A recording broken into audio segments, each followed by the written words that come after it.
dioses para desaparecer luego de las páginas de la historia. El descubrimiento de su secreto lugar de reposo 3000 años después reveló tesoros indescriptibles. Casi todo tenía un poco de color. Era una serie de objetos magníficos y opulentos. Además de intrigas políticas, rumores de asesinato y una maldición. El hombre que la financió y uno de los primeros en entrar en la cripta murió al cabo de 6 meses. Conocen su cara. Aquí les presentamos el hombre de detrás de la máscara. Vamos a explorar el misterio del oro del rey Tutankamón.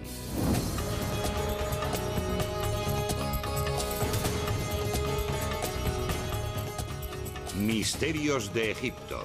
El oro del rey Tut.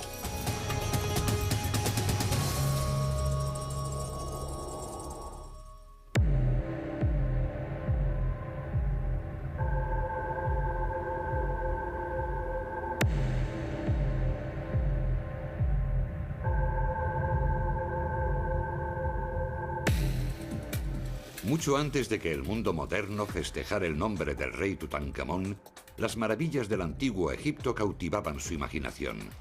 El emperador romano Adriano recorrió el Nilo en el año 130 de nuestra era, y al igual que los turistas de hoy, con una guía en la mano. Estoy segura de que, al igual que hoy, durante el Imperio Romano se podía contratar un guía local para que nos relatase cuentos maravillosos y mucha información falsa. Los templos desmoronados de Tebas, a más de 4.500 kilómetros al sur del Cairo, eran un lugar de destino popular para estos antiguos turistas. Algunos se dirigieron a un valle cercano salpicado por tumbas en forma de cripta que albergaron las momias de los faraones. Todavía nadie entendía aquellos curiosos jeroglíficos, pero había un hecho que no necesitaba traducción. Este pueblo que vivió con tanto lujo sobre la tierra había gastado mucha energía preparando la vida bajo ella. Sin embargo, la tumba más famosa de los tiempos modernos no estaba por entonces en la lista de visitas obligadas. Tutankamón, el niño prodigio que cautivó al siglo XX, era un desconocido para aquellos primeros turistas. A nosotros, que hemos nacido después del descubrimiento de la tumba de Tutankamón, que se ha convertido en parte de nuestro legado cultural, nos cuesta creer que hubo un periodo en el que Tutankamón fuera desconocido. Los historiadores saben que gobernó durante un periodo corto, que empezó llamándose Tutankatón y que luego lo cambió por Tutankamón, pero saben relativamente poco sobre él. ¿Quién era este objeto decorativo faraónico? ¿Cómo permaneció oculto junto con su tesoro tanto tiempo entre las ruinas egipcias? Tutankamón vivió en una época muy interesante y caótica de Egipto.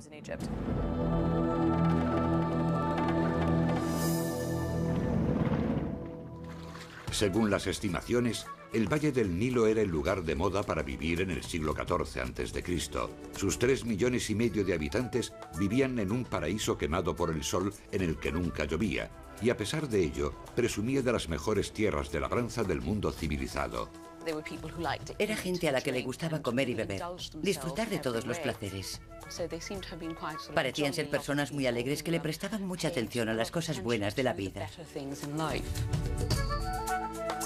Las mujeres podían tener propiedades, lo que era muy progresista para la época. El divorcio era legal pero infrecuente. Para los antiguos egipcios, tanto en esta tierra como en el más allá, la familia era siempre lo primero. Alimentaban a los hijos con una dieta de cerveza de cebada y pan molido con piedras, además de con la firme creencia de que sus espíritus resucitarían después de la muerte. El trayecto hasta el oro del rey Tutankamón comienza con esta búsqueda de la inmortalidad. Los antiguos egipcios creían que el individuo se componía de elementos corpóreos y elementos incorpóreos. Obviamente ahí está el cuerpo o el cadáver. Pero también hay elementos como el Ba propio, que es el espíritu de uno, y el Ka propio, que es la fuerza vital. Son todos elementos que debían ser conservados si el individuo quería dar el paso al estado transfigurado posterior a la muerte. El requisito básico para una vida eterna exitosa era tener una momia bien conservada en la que el espíritu del fallecido pudiese descansar de noche. Mantener el cuerpo conservado era importante para garantizarle la vida eterna al espíritu del muerto. Si se destruía, la persona experimentaba una segunda muerte. Y era imposible recuperarse de esa aniquilación. Los egipcios adinerados construían tumbas complejas para proteger sus momias y las llenaban literalmente con todos los objetos de la vida cotidiana. La idea era que en el más allá vivían el mismo tipo de vida, solo que mejor y para siempre. Debías tener comida, tener ropa, tener armas y herramientas. Necesitabas todas las cosas que te rodeaban para tener una vida eterna, agradable. Es imposible pasar por alto las tumbas más famosas. Las grandes pirámides de los reyes del Imperio Nuevo, situadas en las afueras del Cairo moderno. Las pirámides fueron construidas para ser tumbas enormes para una sola persona, que es algo increíble si se piensa en el trabajo que requerían. Imagínense a 20.000 personas trabajando en las tumbas al mismo tiempo. Eran un proyecto civil de gran envergadura. A pesar de parecer estructuras impenetrables, al final no consiguieron cumplir el objetivo para el que fueron construidas. Lo que no sabemos de las pirámides es exactamente lo que implicaba una cripta real durante este periodo, ya que prácticamente todas fueron saqueadas. En el siglo XV a.C. hubo un faraón innovador que adoptó un estilo menos descarado. Tutmosis I cavó su tumba bajo una pirámide natural, en el desfiladero de un barranco próximo a Tebas. Al final le hicieron compañía más de 40 reyes y reinas, incluido Tutankamón. Se eligió el Valle de los Reyes porque disponía de un acceso controlado. Solo había una entrada. Se podían explotar fácilmente las canteras de las laderas. Se podía proteger desde los riscos que lo rodeaban, con guardias que controlaban el acceso al valle. Los visitantes que recorren hoy el Valle de los Reyes pueden observar las criptas donde descansaban los grandes faraones de Egipto y revivir los viajes finales de otros miembros de la realeza egipcia. Pero las tumbas están en su mayor parte vacías. Como ocurrió en el pasado con las pirámides, estas tumbas también fueron saqueadas. Y si alguna quedó relativamente intacta hasta la época moderna, fue por accidente. La ubicación de la tumba, justo en el centro del valle, según se entra, significaba que cuando había ocasión de construir una tumba en la zona, se llenaba completamente de escombros. Pasaron miles de años antes de que un cierto arqueólogo descubriese la ubicación de esta tumba y desvelase el misterio que rodea a su ocupante, Tutankamón.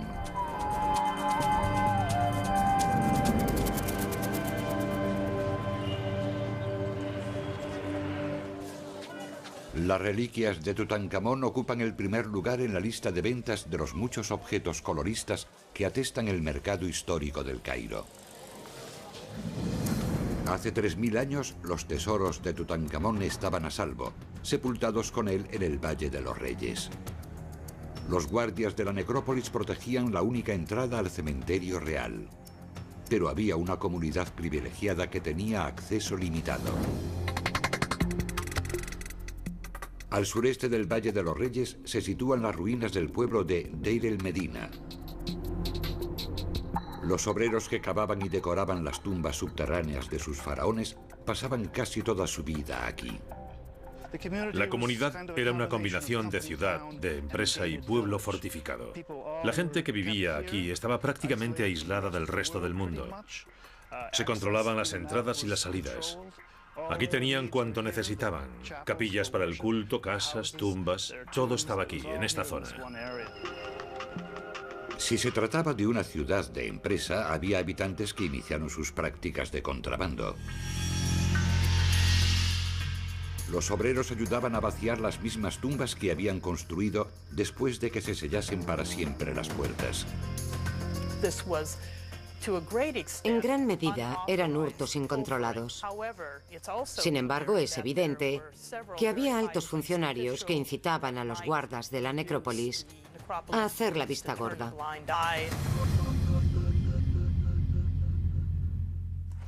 A principios del siglo XX llegó a Egipto una nueva estirpe de ladrones de tumbas.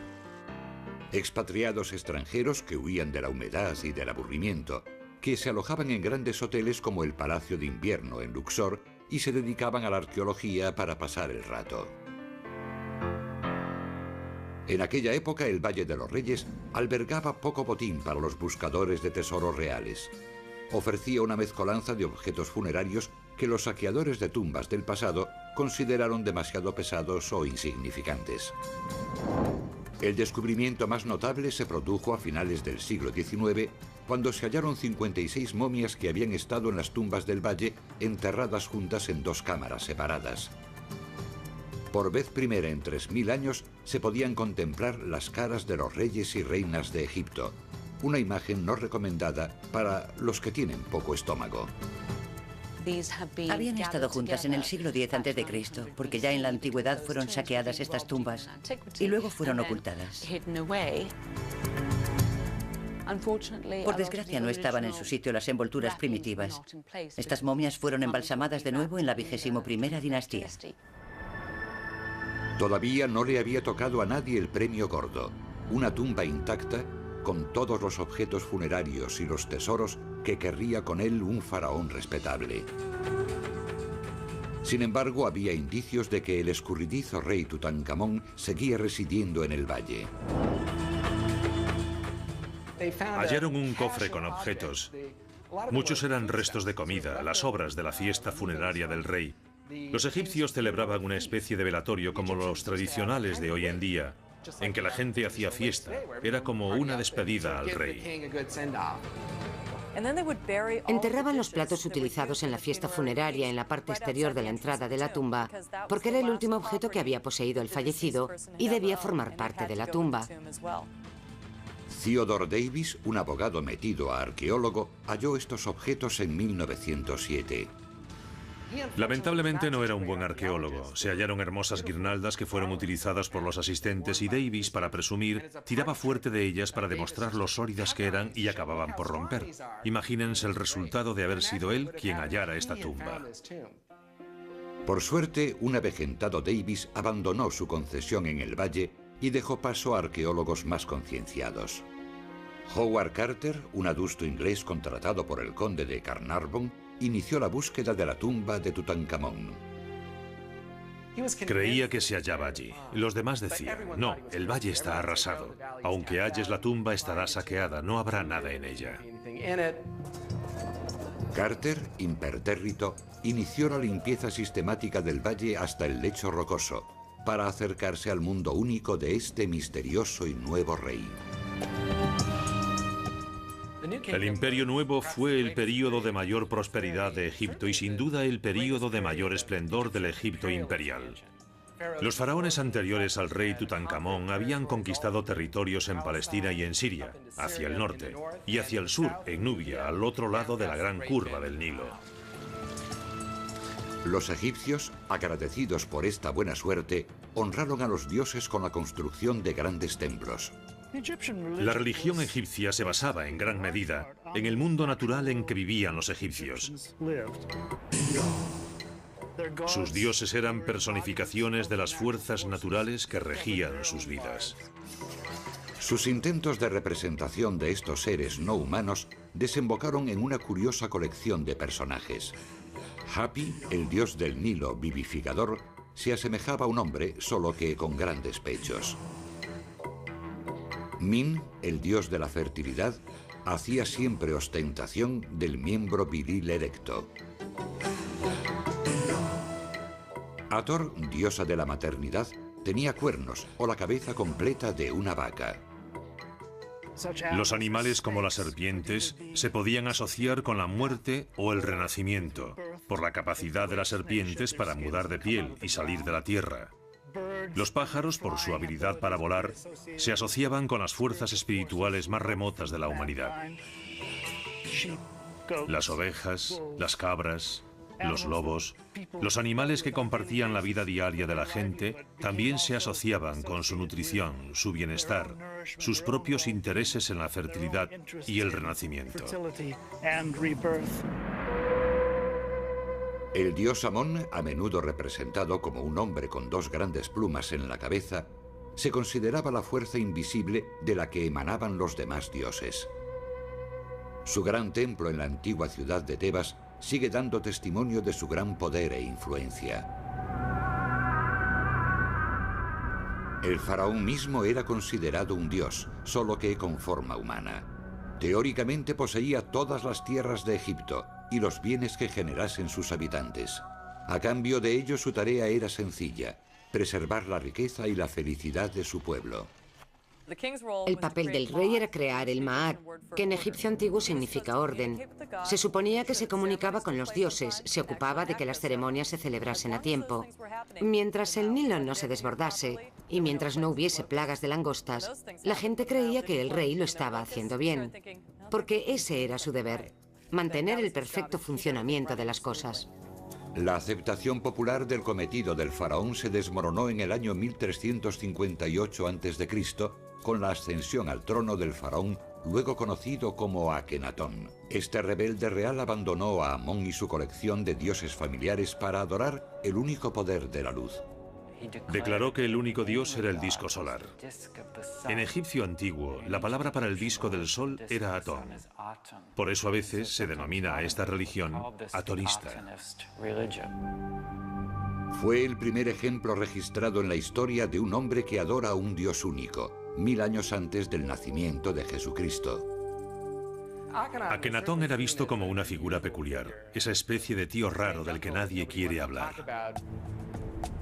La ruptura del faraón con la tradición resultó perjudicial para el país. Akenatón echó abajo la religión del antiguo Egipto. Eso debió enfurecer a mucha gente. Los templos eran centros de redistribución. La gente se ganaba la vida en ellos. Su cierre dañó la economía y seguramente dejó sin empleo a muchas personas. Algunos encontraron trabajo río abajo, en el Amarna, donde Akenatón, en un intento por huir de los templos de los antiguos dioses, construía una nueva ciudad consagrada a su dios, Atón. Él deseaba que la ruptura fuese total. Por eso acudió a un lugar en el que no había estado nadie antes. Creó literalmente una ciudad en unos cuantos años en un lugar perdido del desierto.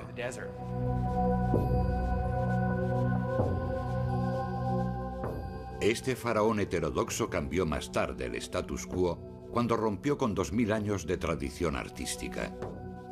No decoró sus templos y criptas con dioses muertos y momias. En su lugar, trataba los placeres mundanos e instauró una nueva imagen para la realeza egipcia. El arte de Amarna es diferente de todo lo anterior porque representa al rey de un modo completamente distinto. Ya no es un guerrero y un atleta. Su representación es casi una figura medio hombre y medio mujer. A veces aparece incluso como si estuviese encinta. Se veía un poco de naturalidad, pequeñas muestras de grasa aquí y allá, señales de elegancia y sensualidad, mucho más sensuales que en los períodos precedentes. Este estilo innovador se extendió a todos los relacionados con el rey Sol, incluyendo a su gran reina Nefertiti y sus hijas. En el nuevo y extraño mundo de Akenatón, los cráneos se extendían hacia arriba, los labios se hacían voluptuosos y los ojos reflejaban una actitud distante. Se ve a Akenatón en varias poses inéditas para un faraón, meciendo a sus hijos en las rodillas, incluso besando a su esposa. Son hechos que jamás habían aparecido en el arte egipcio. Se ve que el dios del sol, Atón, que tenía muchas manos, sostiene el signo de la vida, Ankh. ¿Por qué acogió Akenatón esta nueva forma de arte? Hay diversas teorías. Una es la que denomino teoría del monstruo deforme. Sostiene que Akenatón padecía una extraña dolencia que provocaba la fisonomía que vemos, así que él era así. Y como él tenía ese aspecto, los demás también debían tenerlo. Pero mi teoría preferida es otra. una centrada en la idea de que el arte de Akenatón representa un nuevo ideal, un ideal de sensualidad que se extendió a la élite de la sociedad egipcia. Eso explicaría por qué se representaba a todo el mundo de este modo. Los expertos creen que el futuro rey Tutankamón creció en esta sociedad librepensadora que adoraba al sol. Akenatón pudo ser su hermanastro, o lo que es más probable, su padre. Es posible que Tutankamón naciese en Amarna. Su nombre primitivo era Tutankatón, que significa literalmente la viva imagen de Atón. Es difícil saber qué contacto directo tuvo el rey Tutankamón con Akenatón, pero sabemos que en el antiguo Egipto el príncipe suele ser ignorado hasta que se convierte en rey. La razón es de peso. ¿Quién es la persona con más posibilidades de destronar al rey existente? Naturalmente un príncipe, porque él es el que tiene derecho legítimo a reclamar el trono. Akenatón reinó durante 17 tumultuosos años previos a la ascensión al trono de otro faraón poco conocido. 4 años después se coronaba rey a Tutankatón. Los arqueólogos creen que el rey Tutankamón era solo un niño de 9 o 10 años. Cuando un individuo se hacía rey tenía dos obligaciones inmediatas. Una era supervisar el enterramiento de su predecesor. La segunda, lógicamente, comenzar la construcción de su tumba con vistas al futuro. El joven faraón podía no vivir lo suficiente para ver realizada la obra.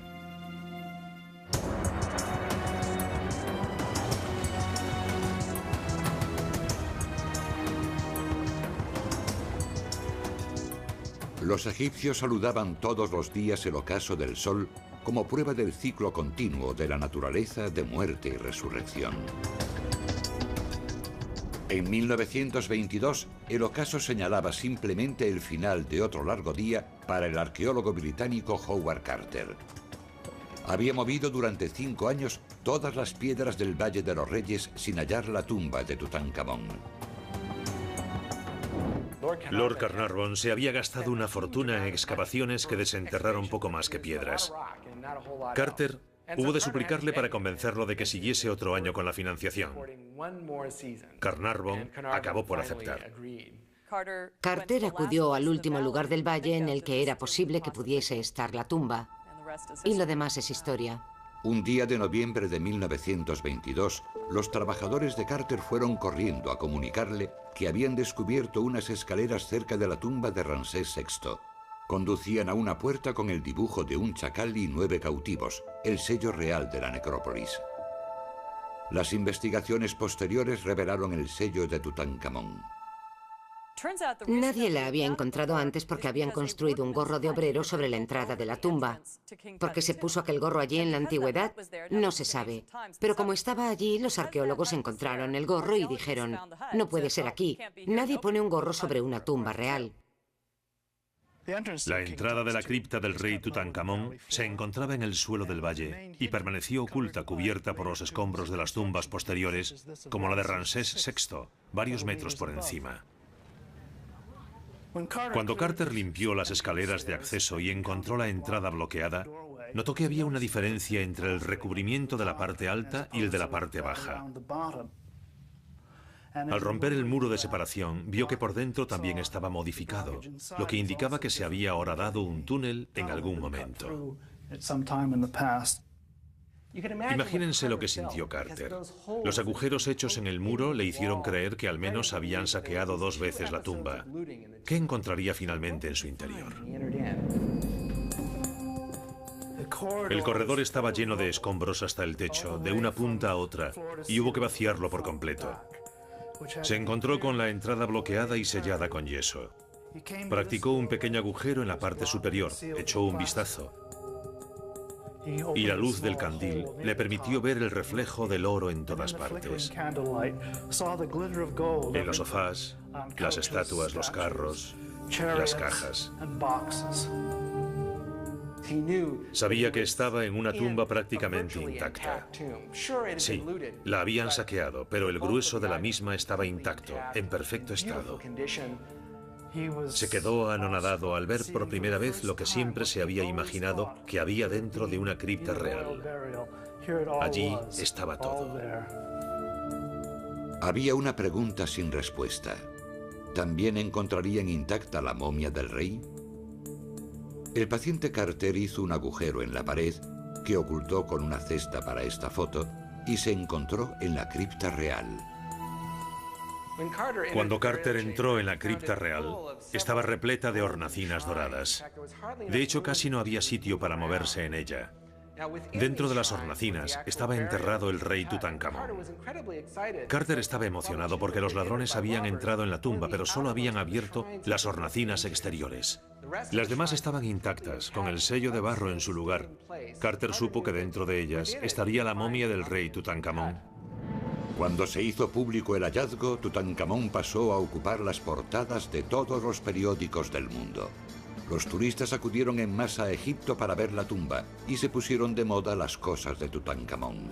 Here's the most popular number of the year, the King Tut Ensemble. That fine young pharaoh was buried in it 3,000 years ago.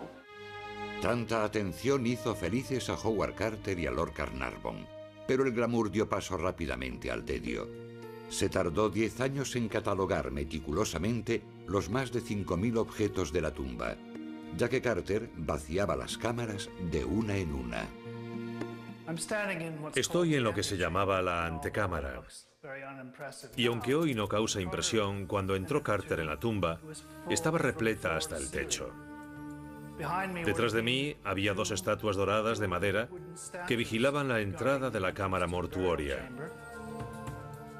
Sofás dorados a lo largo de esta pared, con comida. Jarras de alabastro con aceite, tronos y reposapiés. Había carros desmontados en el fondo. Casi todo tenía algo de color. Era una serie de objetos magníficos y opulentos. El anexo servía como almacén para los aceites, los manjares y los vinos. Los ladrones de tumbas saquearon esta cámara completamente. En el tesoro había una estatua de Anubis, el dios del Averno, que protegía propiedades personales de naturaleza más visceral. El cofre canópico se utilizaba para guardar los órganos internos del rey. En el proceso de momificación se extraían los pulmones, el hígado, el estómago y los intestinos para colocarlos en recipientes especiales, pequeños ataúdes iguales que un ataúd para un individuo. Se envolvían, se embalsamaban y se guardaban aquí, protegidos por estas figuras de diosas. Los cientos de estatuas rituales revelaban un hombre joven. Por fin, Tutankamón tenía cara. A medida que iban saliendo a la luz estos objetos, aprendimos más sobre este desconocido rey. La tumba de Tutankamón nos permitió vislumbrar la vida de la corte real de una manera inaudita que refleja la suntuosidad de la corte egipcia. Imagínense el bastón engalanado con piedras preciosas. Imagínense sentados en este carro mientras escriben en una procesión que refulge bajo el sol con tanto oro. Fue una revelación. También se hallaron pequeños objetos personales en la tumba de Tutankamón, objetos de familia. Al parecer eran regalos y recuerdos de familia. Por ejemplo, había un pequeño ataúd con el nombre de la reina Tie. Posiblemente fuese su abuela. Tenía una pequeña bola de pelo que pudo haber sido de ella. Un mechón de cabello, un recuerdo. Se utilizó ese mechón de cabello para identificar la momia que procedía de uno de los grupos de momias reales que acabaron enterradas en la misma fosa. Pero su momia no tenía etiqueta, y fue gracias al mechón de pelo por lo que se pudo saber que era la abuela del rey Tutankamón. La esposa de Tutankamón, Ankesenamun, aparece a su lado en muchos de los objetos. La pareja, que parecía realmente enamorada, estaba unida por algo más que el matrimonio. Tutankamón se casó con su hermanastra para que le ayudase a legitimar su derecho al trono gracias al contacto con la gran esposa real, Nefertiti. La pareja real compartió posiblemente una tragedia personal. Carter halló en 2 ataúdes antropomórficos diminutos los restos momificados de 2 bebés prematuros. Los arqueólogos todavía discuten sobre la relación con el joven faraón, que no era más que un adolescente cuando fueron concebidos. Los fetos hallados en la tumba de Tutankamón tenían 5 y 7 meses. Alguien dijo que debían formar parte de una ceremonia de regeneración, de renacimiento. Se colocan allí los fetos como un modo de sacar a Tutankamón de entre los muertos. Lo más probable es que fuesen hijos no natos de Tutankamón. Fueron abortos de su esposa Ankesenamun. Egipto, al igual que la tumba, estaba sumido en el caos cuando Tutankamón ascendió al trono. Algunos expertos afirman que las reformas religiosas de su posible padre, Akenatón, habían debilitado el imperio. Hay teorías que defienden que Akenatón permitió el desmoronamiento del imperio. Seguramente tuviese menor relación con Akenatón que con la aparición de los hititas como gran potencia en Oriente Próximo y con los conflictos que allí hemos visto. Sin embargo, los egipcios vieron el período de Amarna como un experimento radical que fracasó y que querían olvidar. Tutankamón, con la esperanza de restaurar el orden, abandonó la religión de Akenatón y la nueva ciudad erigida para su culto y regresó a Tebas para reabrir los viejos templos. Su nombre primitivo era Tutankatón, que significaba literalmente la viva imagen de Atón. Pero cuando se trasladó a Tebas para reinstaurar el antiguo orden, se cambió el nombre por el de Tutankamón, la viva imagen de Amón, que había vuelto a ser el dios supremo de la nación. Cuando accedió al trono era muy joven. Es casi seguro que no era él quien manejaba las riendas como rey de Egipto. A los 8 años de reinado, antes de que pudiese dejar su impronta en el mundo, el joven rey falleció. Durante 70 días, los sacerdotes embalsamaron su cuerpo y prepararon unas honras fúnebres muy elaboradas. Finalmente transportaron la momia a su nuevo hogar en el Valle de los Reyes. La tumba de Tutankamón no es normal, es muy pequeña para ser una tumba real. Casi todos los reyes tenían estructuras más grandes. Esto estaba atestado, los objetos fúnebres no se pudieron colocar del modo que debía hacerse. Seguramente fuese porque la tumba en que fue enterrado no estaba preparada para él. Fue lo que había disponible cuando murió de repente, antes de que se finalizase su propia tumba. No tuvo más remedio que acomodar el equipamiento fúnebre necesario para el enterramiento.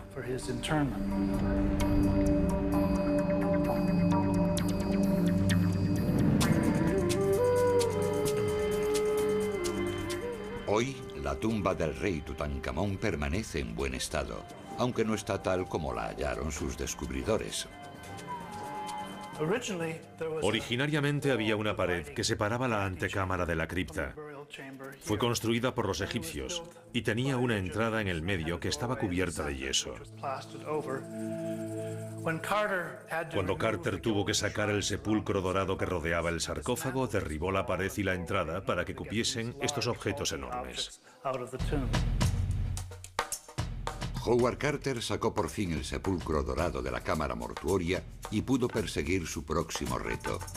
Empleó un sistema de poleas para levantar la enorme lápida de granito que tapaba el sarcófago de Tutankamón. Dentro, envuelto en un sudario de hilo, halló el primero de los 3 majestuosos ataúdes. El que está por fuera es el más sencillo, recubierto de oro y adornado con dibujos hermosos y jeroglíficos. El ataúd de en medio es más elaborado. Tiene incrustaciones de cristal y piedras preciosas. La parte interior es la del ataúd de oro macizo. El ataúd de oro de 24 quilates medía 1,80 de largo y pesaba 120 kilos, una muestra audaz de la riqueza del faraón. Es difícil cuantificar el valor actual del tesoro de la tumba. Son objetos de valor incalculable que sería imposible recrear hoy. Sin embargo, si cogemos el ataúd de oro macizo que pesa más de 100 kilos, podemos calcular lo que valdría hoy en dólares, que es $1.200.000. Pero los antiguos egipcios no tenían dólares. ¿Cuánto valía para los antiguos egipcios? Si se fundía esa cantidad de oro, sin tener en cuenta el trabajo del artesano, se compraba un rebaño de 150 reses. No me refiero a reses famélicas, sino a reses de primera. O 50.000 cabras, que son muchas cabras. De vuelta en la cámara mortuoria, Howard Carter abrió el ataúd de oro macizo para encontrarse por fin cara a cara con la momia de Tutankamón. Abrió el último ataúd y vio ante sí la máscara mortuoria del rey Tutankamón. De oro macizo hermosamente trabajada, todavía brillante con la última mano de barniz de los embalsamadores. Tenía lapislázuli como cejas y alrededor de los ojos. El lapislázuli era la piedra más preciada que tenían los antiguos egipcios. No tenían diamantes, esmeraldas o esas cosas. El lapislázuli era lo mejor que podía haber.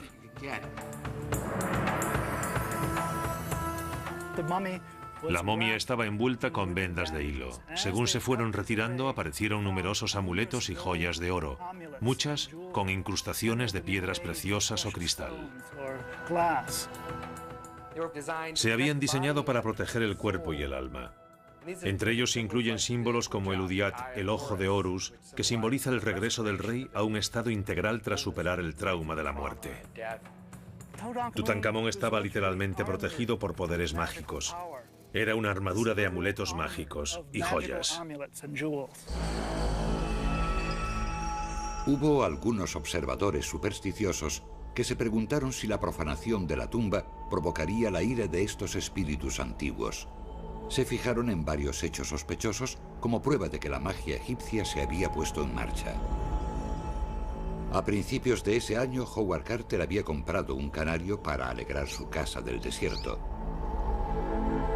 Algunos dicen que fue una cobra la que atacó y mató al pajarito el mismo día que el arqueólogo abrió la tumba de Tutankamón. Algunos dicen que era muy raro ver cobras en esa región y se consideró que era un símbolo del poder real. La muerte del canario dio paso a numerosas especulaciones sobre una maldición que lanzaba la tumba sobre sus excavadores. Arthur Weigel, un egiptólogo y periodista que cubrió la apertura de la tumba para la prensa popular, predijo más venganzas sobrenaturales. Cuando vio la jovialidad de Carnarvon al bajar a la tumba, exclamó que si bajaba con esa actitud, moriría antes de 6 meses. Su predicción resultó acertada. El mecenas de Carter, el conde de Carnarvon, cortó la picadura de un mosquito mientras se afeitaba. La pequeña herida se infectó y murió de neumonía a las pocas semanas. Esa muerte se vendió rápidamente como la maldición de la tumba. El hombre que la financió, uno de los primeros en bajar a la tumba, muerto al cabo de 6 meses. Corrieron rumores sobre una inscripción terrorífica en la entrada de la tumba. La muerte viajará con alas veloces hasta aquel que profane la tumba del faraón. Como se puede ver, aquí no hay nada escrito. No había maldición alguna en la tumba ni en las del Valle de los Reyes. Realmente los antiguos egipcios no eran expertos en maldiciones. Casi todas ellas son muy discretas. Dicen que si alguien viola una tumba, roba objetos o le hace algo a la momia, vendrá del cielo un pájaro enorme, un hipopótamo, un cocodrilo o un escorpión para picar a esa persona. Dicho de otro modo, es un castigo que no sucede necesariamente en cuanto alguien profana la imagen. No es como si le cayese un rayo encima, pero es una abjuración. A los dioses no les gusta que profanen la imagen de alguien. Por lo tanto, quizás en el futuro podría tener problemas. A pesar de la ausencia de una amenaza auténtica, los periódicos pregonaron felices la maldición de Osiris. La muerte prematura de cualquier persona con una mínima relación con la tumba era obra de la venganza del faraón. Un amigo de Carnarvon, el magnate norteamericano del ferrocarril, George J. Gould, cogió un resfriado cuando visitaba la tumba y murió de neumonía. Un mes después visitó la tumba un príncipe egipcio y la maldición debió afectar a su mujer, que lo asesinó en el Hotel Savoy de Londres. En cierto modo, nos sorprende que haya sobrevivido la idea de una maldición referente a la tumba de Tutankamón.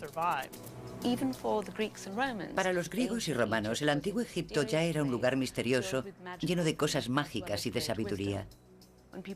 Cuando la gente miraba los jeroglíficos, hacía interpretaciones simbólicas de lo escrito, lo que incrementó las fantasías sobre Egipto.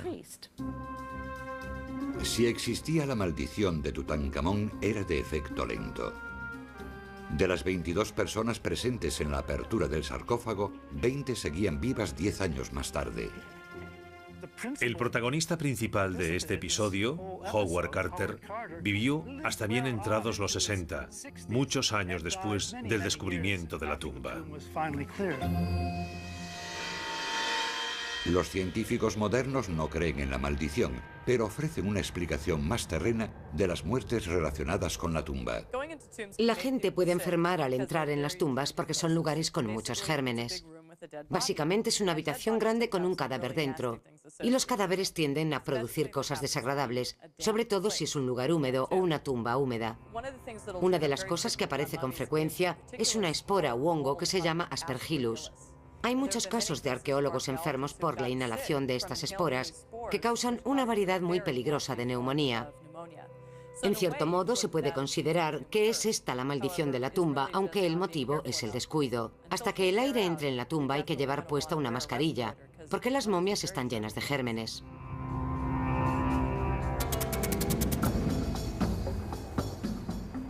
En los años posteriores al hallazgo de la tumba de Tutankamón, se extendió inevitablemente la fascinación por todo lo egipcio hasta las pantallas de cine.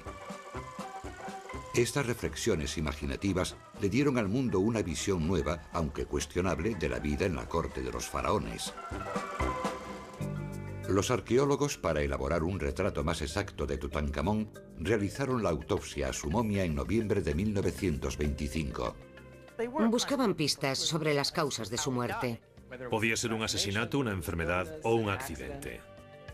Otras momias reales que habían sido despojadas de su envoltorio en la antigüedad estaban en bastante buen estado para su edad.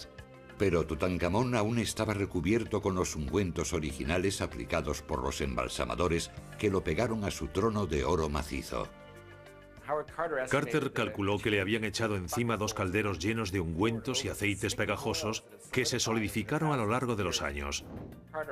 Howard Carter tuvo que utilizar sopletes para eliminar los ungüentos en que estaba recubierta la momia. La piel de la momia era quebradiza. Tenía cápsulas de oro macizo que tapaban cada uno de los dedos de las manos y los pies. La estructura ósea de la momia llevó a los expertos a calcular que el rey tenía 18 años cuando murió. 20 años después, con la radiografía de su cráneo, aumentaron las teorías conspirativas. Las radiografías dejaron ver un pequeño trozo de hueso dentro de la cabeza, lo que provocó especulaciones sobre el asesinato de Tutankamón. Había quien veía indicios de un golpe en la parte posterior del cráneo cerca del cuello. Otros veían una cicatriz en la mejilla. Todo sugiere que el rey pudo haber sufrido un ataque físico o que pudo haber sido un accidente. Pronto saltaron los 2 sospechosos principales. El general Horemheb, el popular comandante en jefe del ejército, podía haber codiciado la corona del faraón. Horemheb, que procedía de una familia humilde, fue ascendiendo hasta llegar a general en jefe del reino de Tutankamón. También se sospechaba del principal asesor de Tutankamón, Ay, un pariente que subió al trono inmediatamente tras la muerte del joven rey. Ay era con mucho el mayor de los 2 y pertenecía a la burocracia civil. Realmente no sabemos hasta qué punto estos 2 individuos eran rivales y se dedicaban a manipular y a conspirar. Realmente no lo sabemos. El pobre Tutankamón tenía 9 años cuando subió al trono. Aquello debió ser una montaña rusa, con las distintas facciones tirando de él, ya que era la figura divina que legitimaba el poder de aquellos que lo manipulaban para lograr sus propios fines. La situación podía ser esta. Tutankamón, con 18 años, se convertía en un hombre. Quizá quisiese hacerse con el poder, y esas personas lo eliminaron.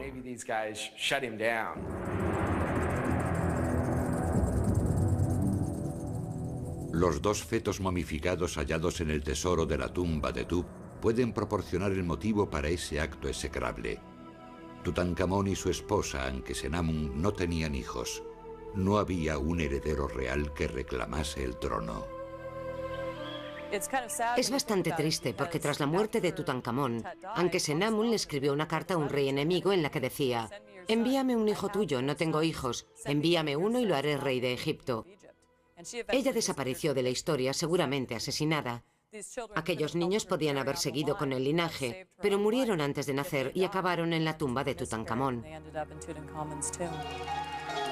Hoy, estos misterios desconcertantes dejan más preguntas que respuestas. No hay pruebas concluyentes que señalen la culpabilidad o inocencia de nadie. ni que demuestren que se haya cometido crimen alguno. Las momias reciben un trato bastante duro en el proceso de momificación, y es posible que ese trozo de hueso sea el resultado de un golpe post-mortem y no de una lesión en vida. Debemos recordar que entre los niños, incluso los príncipes en el antiguo Egipto, el índice de mortalidad era mucho más elevado que el de hoy en día. No hay pruebas que indiquen un golpe mortal o envenenamiento, ni se ha demostrado que fuese asfixiado. Mientras no se examine el cuerpo con medios forenses modernos, no se puede establecer la causa de la muerte. No se puede demostrar que Tutankamón fuese asesinado físicamente, pero sabemos que su imagen pública sufrió un golpe mortal. Horemheb, su sucesor en el trono, persiguió la herejía del período Amarna de tal forma que trató de borrar a sus participantes, incluido Tutankamón, de la historia de Egipto. Tras la muerte de Akenatón no volvió a pronunciarse su nombre. Se referían a él como el gran hereje o el gran criminal. No querían mencionarlo porque en Egipto, al no pronunciar nunca más su nombre, se le destruía para siempre. Horemheb destruyó casi todas las construcciones erigidas por Akenatón. Se eliminaron los recuerdos de Akenatón, Nefertiti y su dios Atón con el ataque y la destrucción de los objetos que habían fabricado. Una de las cosas que hicieron, que es una expresión egipcia del ansia de eliminación, fue que cortaron los brazos de Atón, que se alargan como rayos de sol hasta llegar a Akenatón y entregarle los símbolos del poder y la vida. Así que se dedicaron a cortar los brazos de cada individuo para que los rayos no pudiesen ayudar a Akenatón a conseguir los beneficios de un dios. La eliminación de los reyes de Amarna fue tan exhaustiva que al cabo de 50 años de la muerte de Akenatón, él y Tutankamón habían sido olvidados por completo. Esto puede explicar por qué se conservaron intactas las riquezas de Tutankamón durante tantos miles de años. Una vez más fue borrado de la historia cuando juntaron los reyes muertos, que acabaron en la misma sepultura al final del período de Ramsés. Se puede decir que él no estaba en la lista. La tumba misma o su ubicación debió haberse perdido en cierto modo. Tutankamón, que comenzó su vida eterna como un don nadie histórico, es actualmente el faraón más popular de todos los tiempos. Casi todos sus objetos se encuentran en el Museo Egipcio del Cairo, a donde acuden cada año cientos de miles de personas para admirar su belleza y valor artístico. Tutankamón fascina al público por muchas razones. Una de ellas es que es muy atractivo. Es buen material, un tesoro increíble. Pero aparte de eso, posee una cierta mística como rey niño, elevado al trono de uno de los más grandes imperios que el mundo ha visto. Podría pensarse que pocos fueron los logros de un joven que murió antes de poder dejar su impronta en el mundo. Sin embargo, desempeñó un papel importante en la historia de Egipto. De no haber sido por el descubrimiento de su tumba, no creo que Tutankamón fuese tan famoso en el imaginario popular.